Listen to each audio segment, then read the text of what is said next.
खलीफा के हम हैं खलीफा हमारा, वो दिल है हमारा आका हमारा, हमारा हमारा खलीफा हमारा, वो दिल है हमारा आका हमारा, वो दिल है हमारा आका हमारा.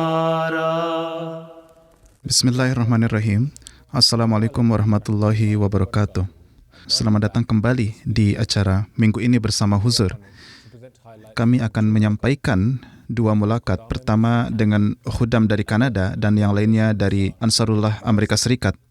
Kami mulai dengan mulakat di hari Minggu, di mana Hazrat Khalifatul Masih Al-Khamis Ayyadahullah Ta'ala bin Nasiril Aziz melakukan mulakat dengan anggota Majelis Amilah Khudamul Ahmadiyah Kanada.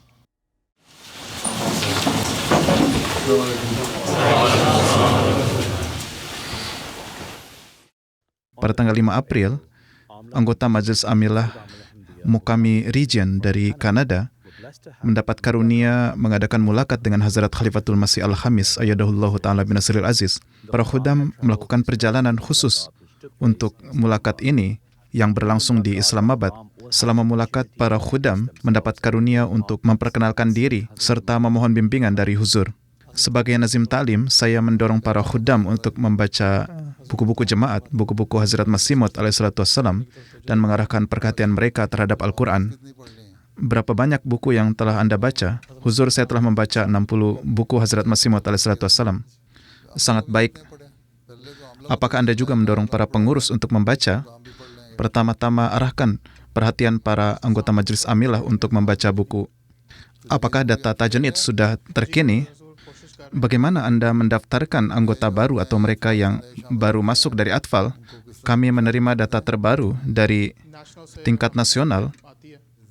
Huzur bersabda, pengurus nasional sebenarnya harus mendapatkan informasi langsung dari akar rumput. Sebaiknya Anda pun yang duduk di rumah, daripada hanya meminta informasi, Anda sebaiknya mengunjungi setiap rumah tangga dan mengupdate data Anda supaya terkini. Selama mulakat, para khudam juga memiliki kesempatan untuk mengajukan pertanyaan-pertanyaan kepada Huzur. Huzur, di beberapa minggu terakhir ada ketegangan serius antara Amerika dan Iran yang menyebabkan kenaikan harga-harga dan juga ada risiko resesi. Apa yang harus kita lakukan sebagai khudam? Kita tidak memiliki tambang minyak, tidak memiliki sumur minyak, tidak memiliki kilang minyak. Anda sekalian juga tidak memiliki negara dengan kepemilikan penuh atas minyak. Oleh karena itu, risiko minyak ini bukanlah masalahnya. Para khudam harus siap dan terlatih menghadapi resesi internasional yang akan dialami oleh dunia. Latihlah mereka, yakni para khudam, agar siap secara mental dan tidak kehilangan keberanian selama krisis. Jangan sampai putus asa ketika krisis. Ketika orang-orang duniawi kehilangan uang mereka dan tidak memiliki apa-apa lagi, beberapa mungkin mencoba bunuh diri, beberapa mungkin bangkrut, tinggal di rumah saja sehingga jatuh ke dalam depresi. Ketika resesi terjadi, itu akan membawa depresi. Seseorang, ada yang bercanda juga berkata, ketika krisis ekonomi terjadi pada dunia, itu disebut resesi. Tetapi ketika itu terjadi pada saya, itu disebut depresi. Jadi ini harus diajarkan, apalagi yang dapat kita lakukan. Oleh karena itu, kalian harus mencari pekerjaan alternatif yang dapat kalian lakukan. Jangan hanya bergantung pada ini saja. Bisnis Anda mana yang tidak pada dasarnya bergantung pada industri minyak? Hanya akan ada sedikit, bukan? Kerugian apapun yang mempengaruhi industri-industri dunia juga harus ditanggung oleh para Ahmadi. Oleh karena itu, kita semua harus mengembangkan keteguhan hati, di mana dalam keadaan seperti itu, kita harus lebih banyak berpaling kepada Allah Ta'ala. Itulah tanggung jawab para khudam. Ketika krisis datang, alih-alih kehilangan harapan dan putus asa atau depresi, mereka harus bersujud di hadapan Allah Ta'ala dan memohon pertolongannya agar Dia memberikan keteguhan hati dan dapat melewati krisis dengan baik. Huzur, beberapa khudam terlibat dalam vaping dan menganggapnya tidak haram. Apa bimbingan Anda, Huzur? Mereka itu jauh dari Allah Ta'ala, tidak memiliki hubungan dengan jemaat, dan sudah tidak sholat. Itulah ketika kebiasaan-kebiasaan buruk ini muncul, mereka menghabiskan waktu yang berlebihan di internet dan media sosial dan bergaul dengan teman-teman yang buruk. Ini adalah masalah tarbiyat. Oleh karena itu, Departemen Tarbiyat harus proaktif dan mengawasi orang-orang seperti itu yang jatuh ke dalam pergaulan yang buruk dan menjelaskan, memahamkan kepada mereka, alih-alih menjatuhkan mereka, dekatkanlah mereka, doronglah mereka yang kuat dalam iman untuk berteman dengan mereka sehingga mereka dapat mereformasi diri mereka. Inilah cara-caranya. Ikutilah kebijakan-kebijakan yang telah kalian tetapkan dan teruslah bekerja menuju hasil yang lebih baik lagi. Ada beberapa pemuda yang masuk pada usia 18 tahun. Mereka dapat diberi tanggung jawab. Mereka mungkin bisa saja dikirim ke tempat-tempat lain, kota-kota lain untuk pekerjaan yang baik atau membawa orang lain ke sini kepada Anda. Jadi reformasi atau islah itu hanya mungkin bagi seseorang yang ingin mereformasi dirinya. Seseorang yang tidak ingin berubah tidak dapat dipaksa, kecuali undang-undang itu membatasinya, yaitu vaping itu. Menurut undang-undang di Kanada, seseorang itu dapat vaping pada usia 19 tahun. Oleh karena itu, sebelum usia itu, anak-anak harus dibimbing, dan Anda sekalian harus mengawasi mereka. Seringkali masalah-masalah ini muncul karena masalah dengan orang tua dan masalah di rumah. Oleh karena itu, ini juga merupakan masalah bagi Departemen Tarbiyat, baik itu Khuddamul Ahmadiyah, Ansarullah, dan juga Lajnah. Ketika semua badan-badan ini bekerja bersama, maka barulah kemajuan yang nyata dapat terwujud. Pertanyaan saya adalah bahwa Rasulullah SAW bersabda, dunia penjara bagi orang beriman dan surga bagi orang yang tidak beriman. Apa makna penjara ini bagi kita sebagai khuddam? Dan bagaimana kita dapat menghindari melihat dunia ini sebagai surga? Dunia adalah penjara bagi orang-orang beriman dalam arti bahwa ia harus menahan diri dari kemewahan-kemewahan yang berlebihan dari dunia ini, seolah-olah seorang telah ditempatkan di penjara. Juga dinyatakan dalam Al-Quran bahwa pada hari akhir setelah meninggal akan ada dua kelompok orang. Mereka yang hidup bahagia di dunia akan menghadapi kesulitan di dunia akhir nanti, dan mereka yang menghadapi kesulitan di dunia ini akan mengalami kebahagiaan di dunia akhir nanti. Mereka yang menaati Allah Ta'ala, mematuhi perintah-perintahnya dan menyembahnya. Allah Ta'ala berfirman, Ala bizikrillahi tatmainnul qulub. Ketahuilah sesungguhnya dengan mengingat Allah, hati menjadi tentram. Dengan kata lain, mengingat Allah, ibadah kepadanya, melakukan amalan baik dan menunjukkan akhlak yang baik, membawa ketentraman kepada hati seseorang. Jadi, bukan berarti orang beriman itu sendiri berpikir bahwa ia dipenjara, melainkan dunia berpikir bahwa karena orang ini melakukan perbuatan-perbuatan yang berbudi luhur, ia tidak menari, tidak minum minuman alkohol, tidak vaping, tidak kecanduan lainnya, dan juga tidak melakukan tindakan yang tidak senonoh, maka dunia ini seperti penjara bagi mereka karena semua pembatasan-pembatasan ini. Namun kenyataannya adalah ini bukanlah penjara di mata orang beriman. Bahkan orang beriman merasa bahagia tentang hal-hal ini. Seorang beriman tidak pernah mencari agar Allah Ta'ala membebaskannya dari penjara ini sehingga ia juga dapat menikmati kemewahan di dunia ini. Sebaliknya, seorang mukmin itu tahu bahwa penjara ini yang ia masuki dengan menempatkan pembatasan pada dirinya sendiri adalah untuk meraih keridhaan Allah Ta'ala, dan dia akan mendapatkan pahala di akhirat. Orang-orang duniawi berpikir bahwa kenikmatan yang mereka alami di dunia akan didapat juga di akhirat, padahal pada kenyataannya akan menghadapi hukuman di akhirat.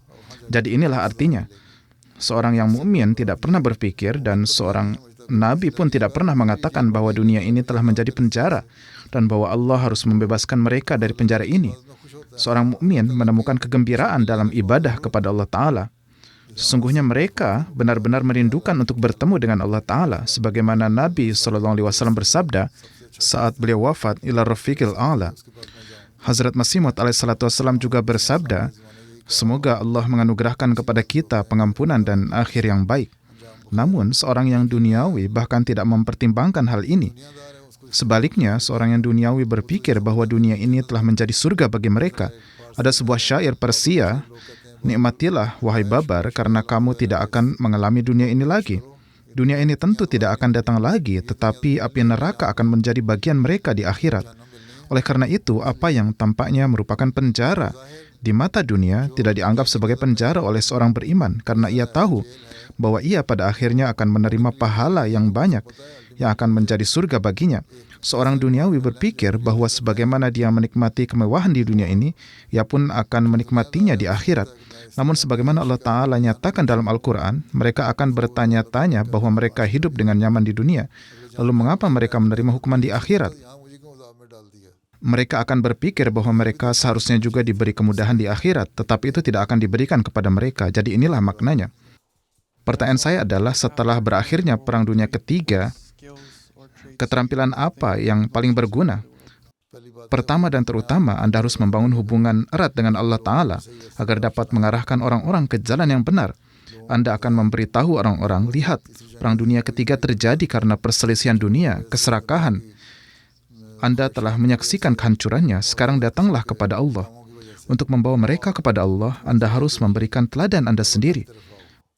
Oleh karena itu, hal pertama adalah Anda harus memperkuat keimanan sendiri dan membangun hubungan dengan Allah Ta'ala sebelum mengajarkan dan mempelajari ilmu lainnya.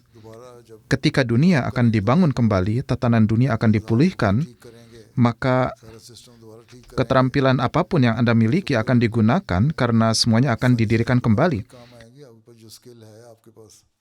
Anda telah mempelajari teknologi, komputer, teknik, kedokteran, IT, dan sebagainya.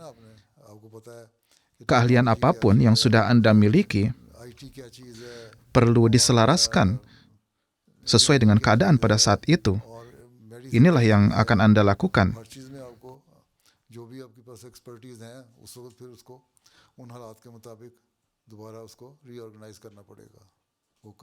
Dan inilah yang terjadi setelah Perang Dunia Pertama dan Kedua. Dunia akhirnya dibangun kembali. Bom atom dijatuhkan di Hiroshima dan Nagasaki. Sekarang di sana adalah kota-kota yang ramai. Warga bekerja keras dan memenuhi kota-kota tersebut. Anda harus bekerja keras dengan cara yang sama. Dan tunjukkanlah kepada mereka jalan yang benar. Inilah tanggung jawab Ahmadi.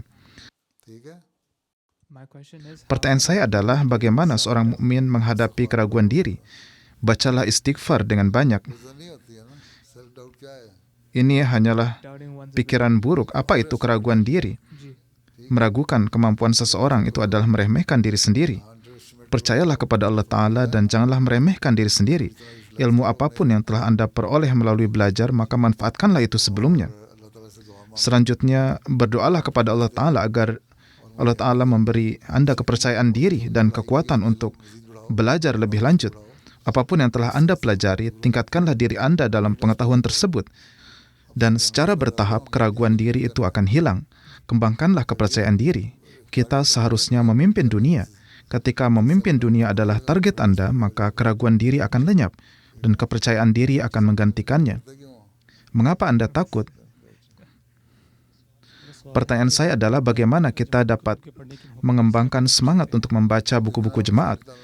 Dengan cara yang sama, ketika Anda mampu membaca 60 buku, Huzur, apakah Anda memiliki bimbingan untuk khudam?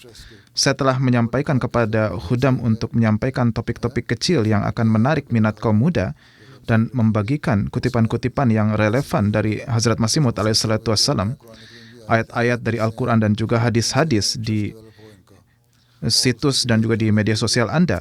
Dengan melakukan hal tersebut, Anda akan mengembangkan dan menanamkan minat mereka.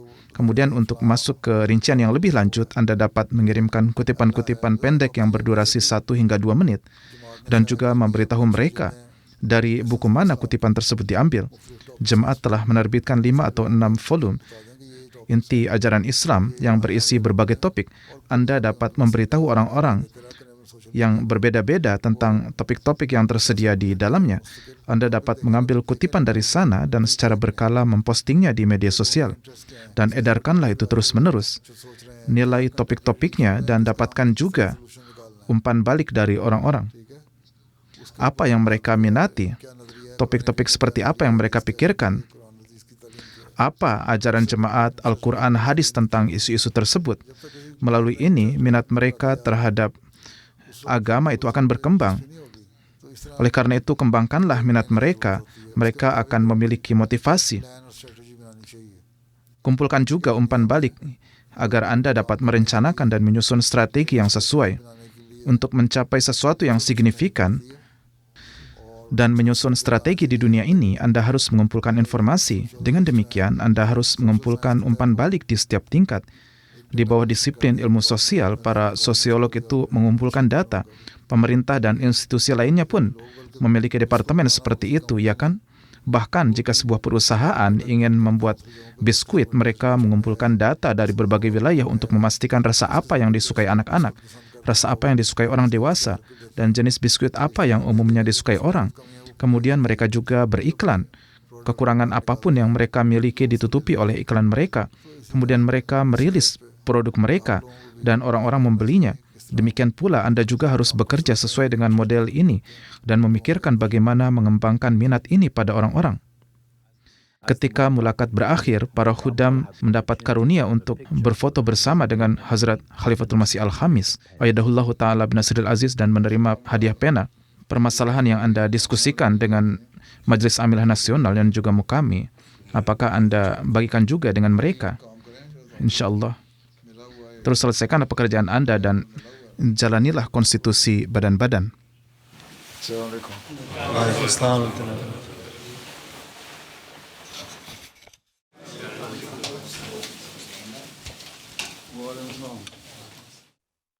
Keesokan harinya, pada tanggal 6 April, para anggota Ansarullah dari Amerika Serikat, wilayah Timur Tengah, mendapat karunia bermulakat dengan Hazrat Khalifatul Masih Al-Khamis, Ayyadahullahu Ta'ala bin Nasril Aziz. Selama mulakat, semua Ansar memiliki kesempatan untuk memperkenalkan diri dan juga mengajukan pertanyaan terkait permasalahan agama dan juga hal-hal terkini. Banyak anak laki-laki dan perempuan yang menunda atau menolak untuk menikah. Sebagai anggota Majelis Ansarullah, nasihat apa yang kita berikan kepada anak-anak seperti itu? Saya telah memberikan nasihat kepada semua orang dalam hal ini. Anda harus mengajarkan anak-anak sejak usia muda, sebagaimana Hazrat Nusrat Jahan Begum, Hazrat Ammajan biasa menasihati anak-anak perempuannya untuk berdoa, memohon jodoh yang saleh, bahkan pada saat usia 7 atau 8 tahun. Jika orang tua memberikan pelatihan akhlak kepada anak-anak mereka sejak usia muda, maka mereka menyadari tanggung jawab mereka dan juga berdoa untuk itu. Jika sebagian mengejar profesi atau pendidikan tinggi, terkadang mereka tidak dapat menemukan anak laki-laki yang berpendidikan tinggi. Sementara itu, para pemuda di sisi lain memiliki tuntutan yang berbeda, dan karena kebebasan yang berlebihan, mereka tidak menyukai banyak anak perempuan. Ansarullah harus memberikan tarbiyat di rumah tangga mereka, dan kemudian Ansarullah juga harus memberikan tarbiyat sehingga mereka menyadari tanggung jawab mereka yang sebenarnya. Untuk ini, lebih dari satu sekretaris Ristanata juga telah ditunjuk oleh markas di berbagai jemaat. Ada juga komite Ristanata yang mencakup sekretaris dari Ansarullah, Lajnah, Khudam, dan jemaat. Jika mereka semua bekerja sama dengan upaya dan kolaborasi dan kerjasama, maka Anda dapat mencapai tujuan yang hebat. Dan yang paling penting bagaimanapun adalah tarbiyat di rumah. Anda harus membimbing orang tua untuk membantu anak-anak mereka menyadari hal ini sejak usia dini.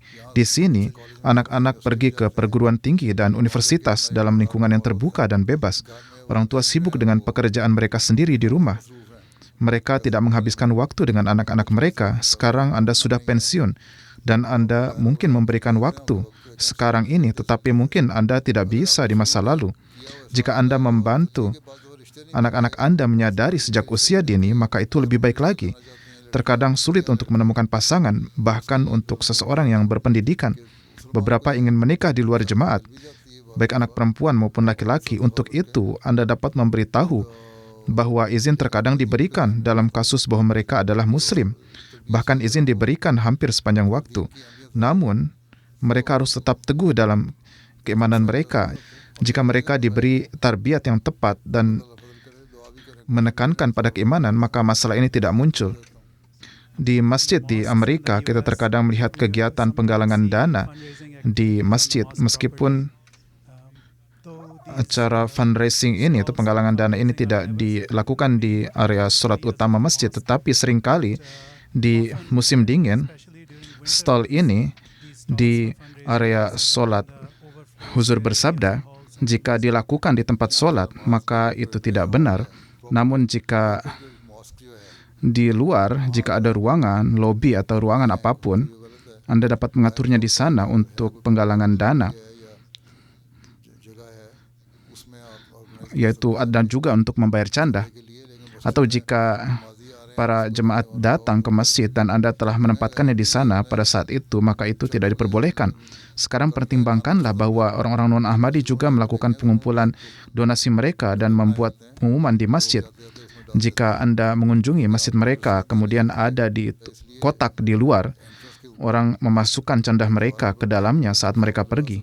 Tetapi karena Anda perlu mengeluarkan kwitansi, maka untuk alasan ini Anda dapat menempatkan pemberitahuan atau poster di pintu masuk atau di dinding luar supaya membayar canda. Namun menempatkan meja di dalam masjid dan mengumpulkan canda di sana itu tidak boleh dilakukan, kecuali pada acara khusus yang telah diatur secara khusus.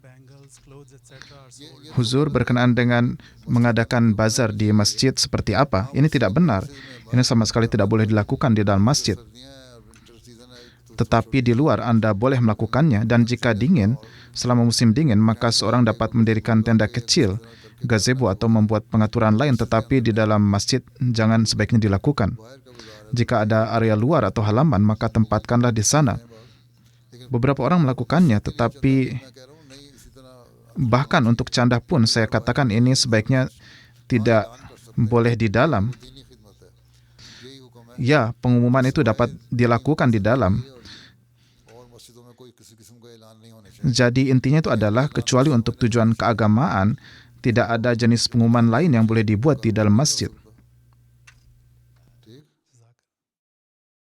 Karena banyak Ansarullah berlatar belakang Asia yang tidak memiliki banyak hobi, apa nasihat Anda tentang cara terbaik untuk menghabiskan waktu setelah pensiun? Setiap orang itu pasti memiliki minat, bukan? Pertama-tama, Anda tidak benar-benar pensiun.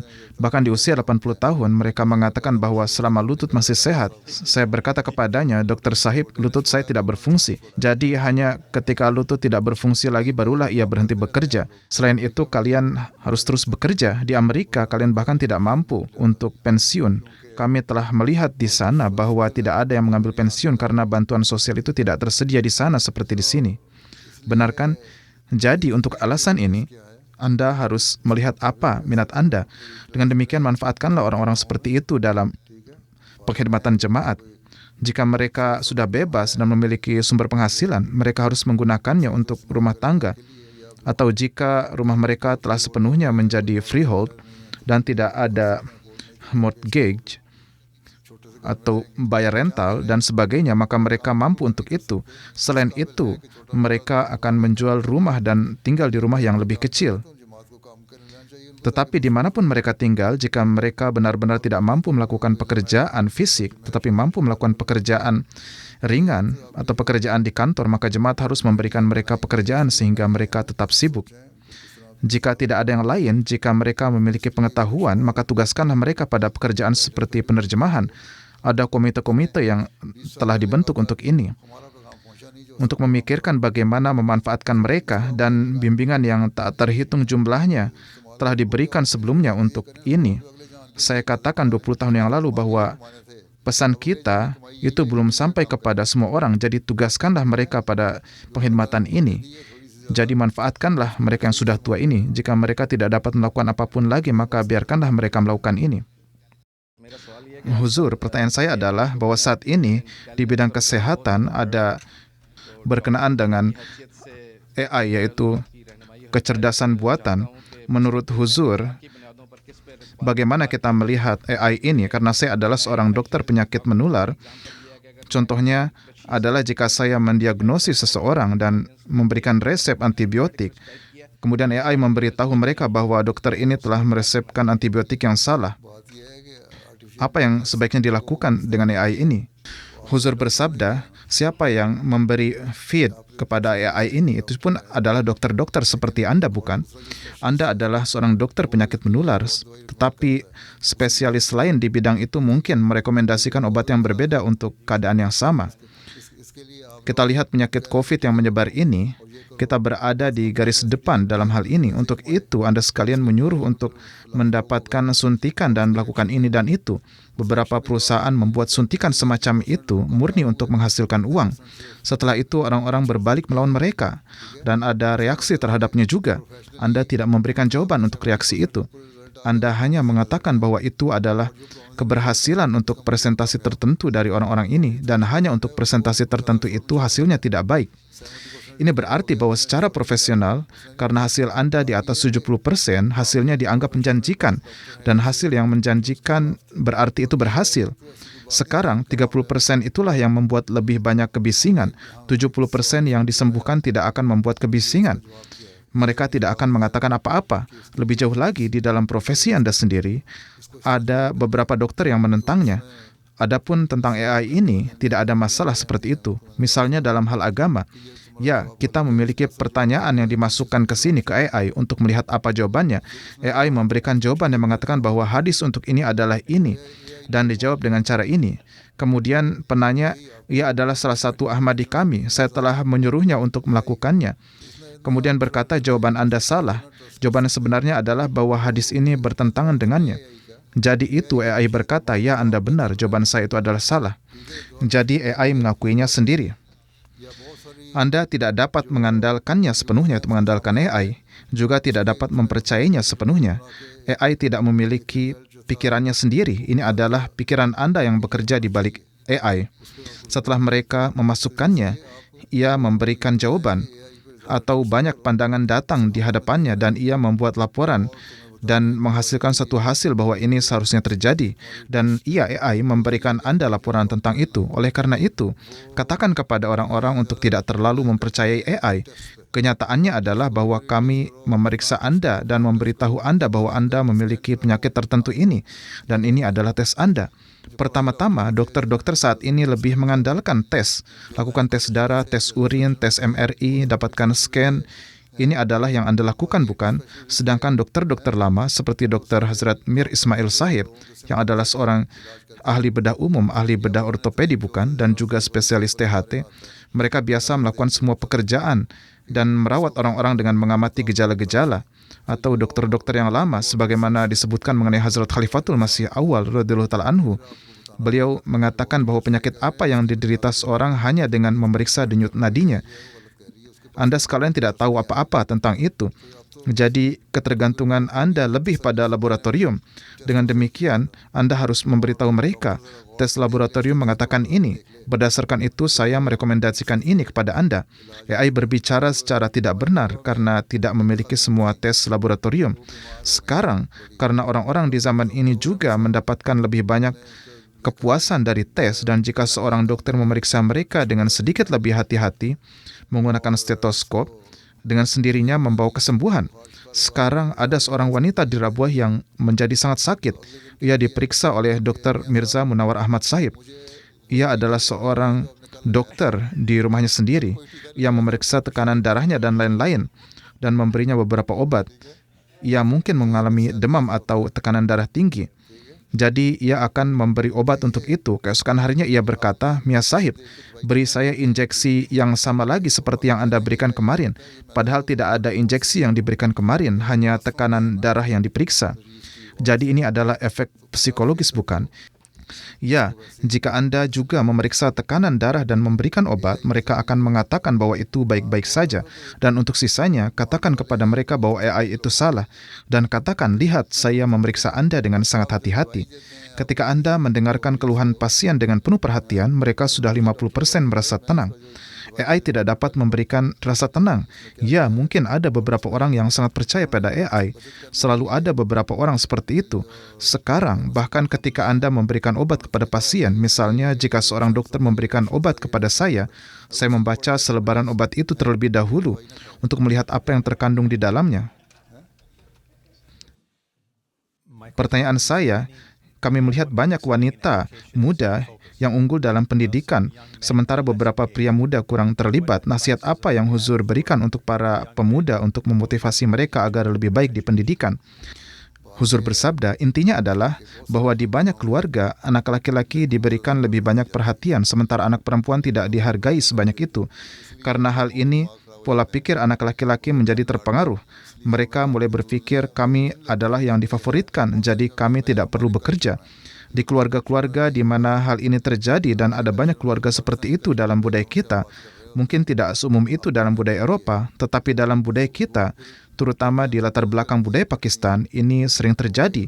Anak perempuan cenderung bekerja keras dan belajar karena mereka memahami bahwa mereka harus membangun masa depan mereka sendiri. Sementara itu, anak laki-laki sering dibesarkan dengan kemanjaan yang berlebihan.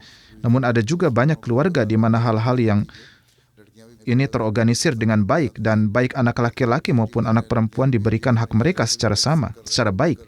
Banyak keluarga datang kepada saya di mana anak laki-laki mengejar PhD dan anak perempuan juga mengejar PhD. Anak laki-laki masuk ke kedokteran dan anak perempuan pun melakukan hal yang sama. Tetapi dimanapun, diskriminasi bahkan pada tingkat yang kecil itu ada. Jenis masalah ini mulai muncul. Keduanya harus diperlakukan secara sama. Ini tidak terbatas pada urusan duniawi. Ini juga berlaku dalam urusan agama.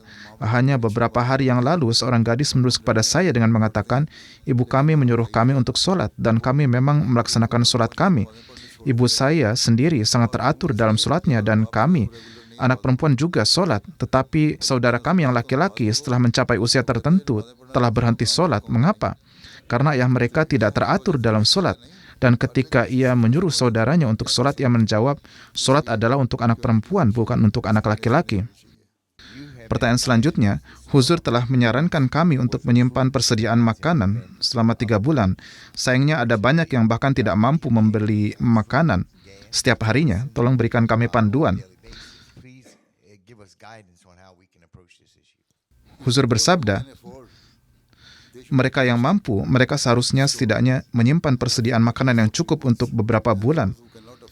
Dan mereka yang tidak mampu, dan mereka adalah Ahmadi, maka jemaat harus mengorganisir dan membuat mereka agar dapat menyimpan makanan.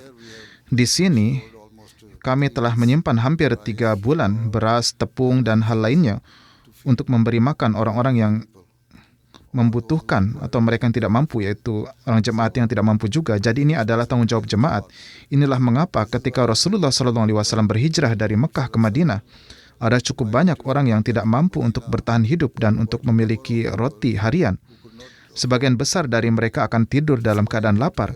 Kemudian Nabi SAW meminta agar ada sistem persaudaraan, mu'akhad. Dan kemudian beliau SAW meminta setiap penduduk Madinah untuk mengambil tanggung jawab atas satu orang yang telah berhijrah dari Mekah. Dan beginilah mereka mengaturnya. Inilah pengaturan yang juga harus Anda miliki. Jika Anda mampu membeli makanan Anda dapat menyimpan makanan untuk 3 bulan. Maka ini berarti Anda setidaknya dapat menyediakan makanan untuk 15 hari atau 10 hari kepada tetangga Anda, kepada saudara Anda, dan orang ini juga harus membantu Anda. Jadi dengan cara ini, jika Anda mengumpulkan semua hal ini, hasil akumulatifnya adalah bahwa mereka akan memiliki makanan untuk 3 bulan. Ketika mulakat berakhir, para hadirin mendapat karunia untuk berfoto dengan Hazrat Khalifatul Masih Al-Khamis Ayyadahullah Ta'ala bin Nasril Aziz. Inilah sorotan dari beberapa kegiatan Huzur di seminggu terakhir. Kemudian terakhir adalah bagian khutbah Jum'ah. Huzur Ayyadahullah Ta'ala bin Nasril Aziz mengimbau untuk berdoa mengingat konflik global pada saat ini dan juga berkenaan dengan tauhid Allah Subhanahu wa Ta'ala.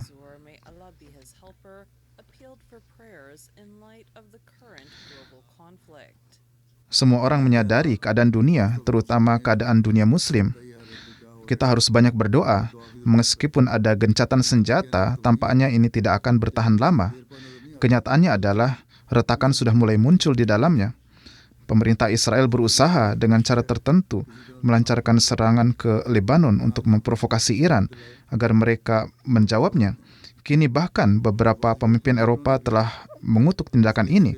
Setidaknya beberapa dari mereka telah menyuarakan pendapat mereka dan menunjukkan tingkat moralitas tertentu. Namun kemungkinan besar hal ini akan tetap terbatas pada ini saja. Inilah batas keberanian moral mereka. Mereka tidak ingin berbuat lebih dari ini dan mereka juga tidak memiliki keberanian dan kekuatan untuk melakukannya. bagaimanapun kita harus terus berdoa semoga Allah Ta'ala merahmati dunia muslim.